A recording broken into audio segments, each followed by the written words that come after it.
মনে হয় কারো রাত্রে রাত্রে ঘুমিয়ে গিয়েছিলাম মা।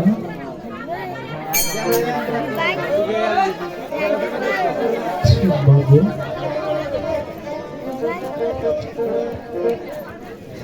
আমার কি হয়েছিল মা?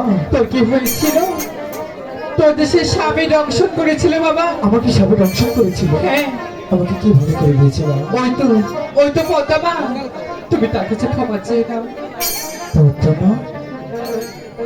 ওগো মা, আমি যে তোমাকে না চিনি না শুনি, আমি গালি দিয়েছিলাম মা।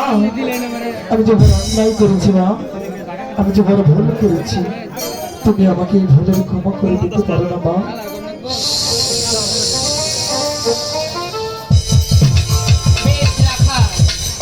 এবারের মতো আমি তোমাকে ক্ষমা করে দিয়েছি। ভবিষ্যতে পদ্মার সাথে লাগতে আসলে মৃত্যু ছাড়া আর কিছুই থাকবে না। না, তোমার সাথে আর জীবনে কখনো ভুল হবে না মা। বেশ, এবার আসতে পারো। ঠিক আছে, এবার আসি। সুতরাং খালের মা, বলো। প্রতি বছর শ্রাবণ মাসে এই পদ্মার নামে একটি করে পুষ্পাঞ্জলি দিয়ে যাবে। ঠিক আছে মা, আমি তোমাকে একটি করে পুষ্পাঞ্জলি দেব। বিদায় বিদায়। বিদায়। না না, এই রাজ্যের এক পদ্মা নয়, এখনই চলে যাবে সেই চাঁপাই পুনগর। তাদের প্রাসাদে ওই তাদের কাছ থেকে একখানা পুষ্পাঞ্জলি আদায় করি, তবেই আমি আমার দেবীকে লাভ করবো। তবেই আমার নাম শিবের কন্যা পদ্মা দেবী, পদ্মা দেবী।